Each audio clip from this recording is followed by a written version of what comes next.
My name is Dan Bean, and I'm director of the Palisade Insectary, the headquarters of Colorado's Biological Control Program. Colorado's program started in the mid-1940s when the oriental fruit moth, also known as the peach moth, entered the peach-growing areas of the Grand Valley in western Colorado. The insectary started as a large-scale rearing facility to produce and release a parasitoid wasp, Macrocentrus salivarius, to control the peach moth. The program was a success, which brought about widespread support for the insectary and biocontrol in general. A new facility was opened in 1992, allowing us to expand the scope of our biological control program, taking on new projects within Colorado and expanding to include projects critical to the entire western U.S. The initial blueprint for our peach moth control project included close cooperation between farmers and pest control professionals and the insectary, and we continue to operate with that strategy. The insectary has worked with over 90 species of biocontrol agents and continues to seek new agents to use against Colorado's invasive pests. We are part of the Conservation Services Division within the Colorado Department of Agriculture. I will give a brief overview of our facility and our approach to biological control. Biological control is within the Conservation Services Division of the Colorado Department of Agriculture.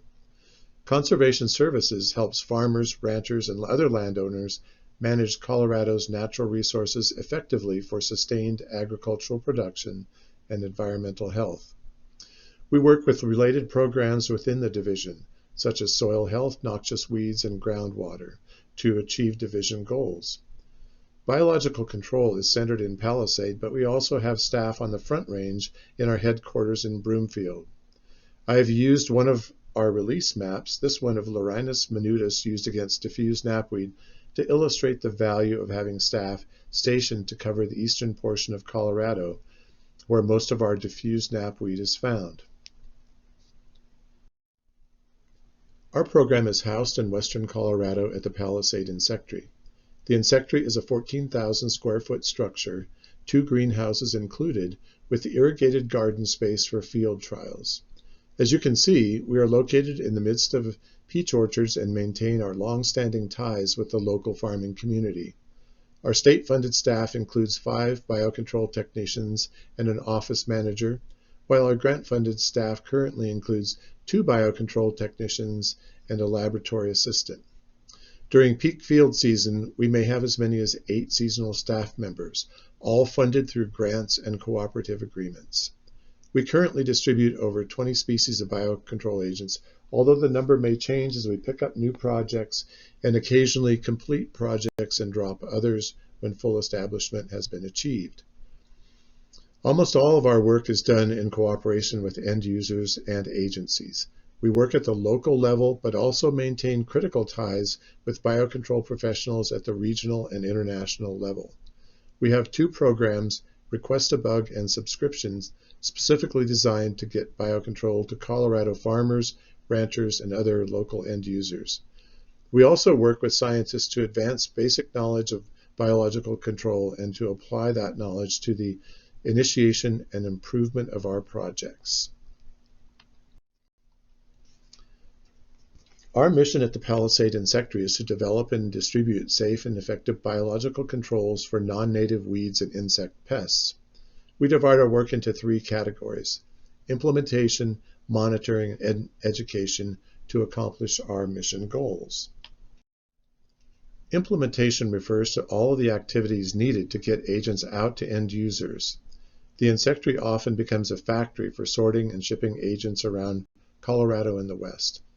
Melanie Malik assisted with the Russian knapweed program and is seen with a cart filled with galls formed by the biocontrol agent Japiella Ivanakovi. Other rooms are devoted to emergence cages, and on some days we ship out dozens of boxes containing biocontrol releases.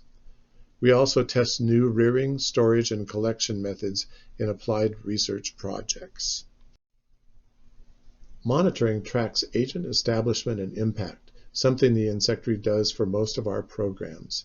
Monitoring may also include a broader evaluation of ecosystem impacts, and we now incorporate ecosystem impacts into most of our monitoring protocols. For instance, the macroplot protocol includes an evaluation of ground cover, including native plants and other invasives along 650-meter transects. We employ the widely used Standard Impact Monitoring Protocol, or SIMP, as well as other protocols tailored to specific projects. Education includes the production and distribution of written materials, as well as information posted on our website. We also present information through workshops, conferences, and informational booths. The Insectary conducts about 50 tours annually for professional groups, schools, and the curious public.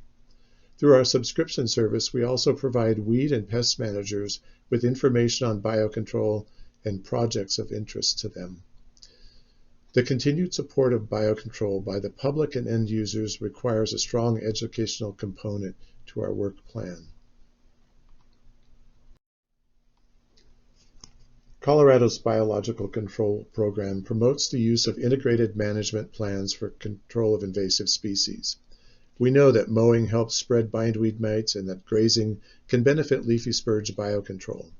In the case of herbicides, we encourage conservation of biocontrol agents through appropriately timed and spaced herbicide application. Since biocontrol agents reduce the competitive ability of targets, they're ideal for incorporation into restoration projects to suppress reinvasion of non-native species. Our two programs that are exclusively aimed at Colorado are Request a Bug, in which citizens can order biocontrol agents online, and the subscription service, in which weed and pest managers at the municipality and county level can order agents for needs specific to their jurisdiction. For instance, a county weed manager with a serious Dalmatian toadflax infestation may want to order 10 releases of the Dalmatian toadflax weevil Macinus janthiniformis through that program. For subscriptions, we also provide information on releases within the jurisdiction, and we may choose to set up monitoring sites after consultation with the manager.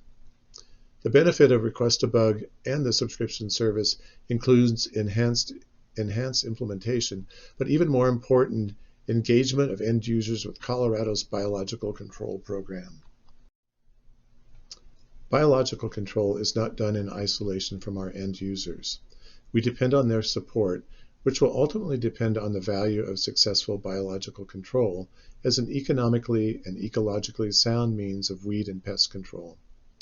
We work closely with county weed managers, and often the success of a particular program depends upon the enthusiastic involvement of a county weed manager. For instance, weed manager Steve Anthony has been active in our Russian knapweed biocontrol program, and this is a major reason for success in Garfield County. We are really pleased and appreciative that the Colorado Weed Management Association recognized us with the Partnership Award in 2020 and the Weed Manager of the Year given to Sonia Daly in 2021. We have also been pleased to provide tours to legislators and to Governor Polis. We feel that the best way to show the value of our programs is to walk people through the insectary and explain projects firsthand. In addition to programs that exclusively serve Colorado, we also work regionally as a partner in multi-state programs and in research to benefit biological control in general. Colorado's biological control program has a long history of successes and a facility designed to carry out biocontrol projects on a large scale. We can work in the field as well as in a lab setting, and we have the expertise and contacts to conduct projects on a local to regional scale. A few of our projects include yellow star thistle agent production, puncture vine field trials, agent production for use against Russian knapweed both locally and regionally, and long-term monitoring of Canada thistle and Russian knapweed biocontrol. We're also involved in the production and storage of Canada thistle rust inoculum. We have a wide range of field sites and end users of biocontrol who would be happy to support applied research for the improvement of biological control. We have or have had a number of productive cooperative research projects with universities and agencies around the West, and with the introduction of new agents, we think it's time to initiate more cooperative projects. The map on the right shows universities, colleges, and research facilities that the Insectary has worked with over the past 16 years, each marked by a yellow dot. It's rare to have the long-term funding and dedication needed to conduct projects on ecological timescales. The Insectary is built for such long-term projects with steady funding from Colorado and generous funding from extramural sources. We also have a staff dedicated to the long-term success of biocontrol, which enables us to continue projects for time spans nearly impossible for many institutions. Our invasive plants project with Dinosaur National Monument has been going on since 2006, with support from the Park Service as well as state and extramural support. We have a long-term data set on Tamarisk biocontrol in an isolated river system. As biocontrol agents become available, we have also incorporated Russian knapweed biocontrol and Canada thistle biocontrol into the management program within Dinosaur National Monument. We finished our 11th year of the Russian knapweed biocontrol program on the Dolores River. As you can see from the graph showing midge-gall densities, there are interesting patterns only beginning to develop. The same is true for the Dalmatian toadflax project conducted as part of the Poudre River invasive project, which followed a major wildfire near Fort Collins, Colorado.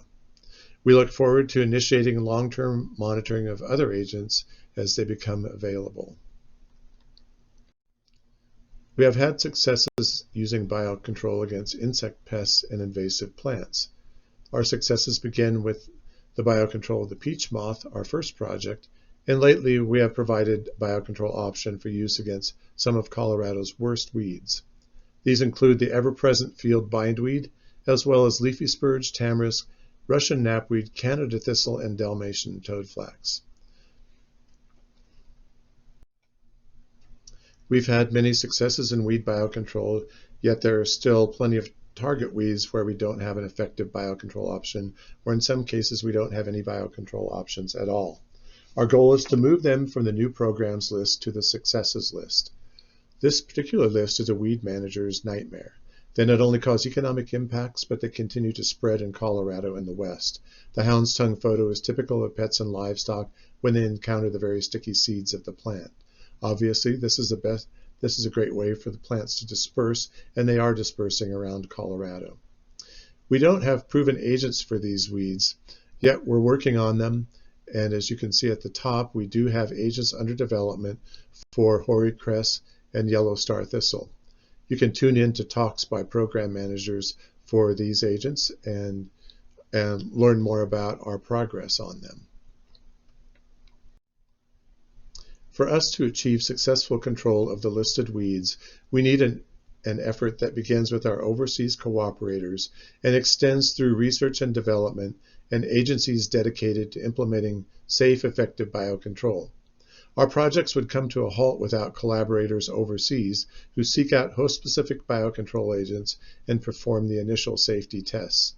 I list 3 institutions that we currently work with: Biotechnology and Biological Control Agency, or BBCA, in Italy, Center for Agriculture and Biosciences International, or CABI, in Switzerland, and the European Biocontrol Laboratory, or EBCL, in France. Without them, we would not have a thriving program. We also work closely with the USDA as well as universities and colleges to better understand how to best utilize agents and how to measure impact at the ecological level. Finally, we're supported financially and scientifically by a network of agencies and dedicated biocontrol professionals. I will again point out that we pay our seasonal staff through grants and cooperative agreements, and our equipment is funded almost entirely through extramural sources. Any successes we enjoy reflect the efforts of a network of dedicated biocontrol professionals. Thank you, and you can direct any questions to my email, or I'll answer them after this talk.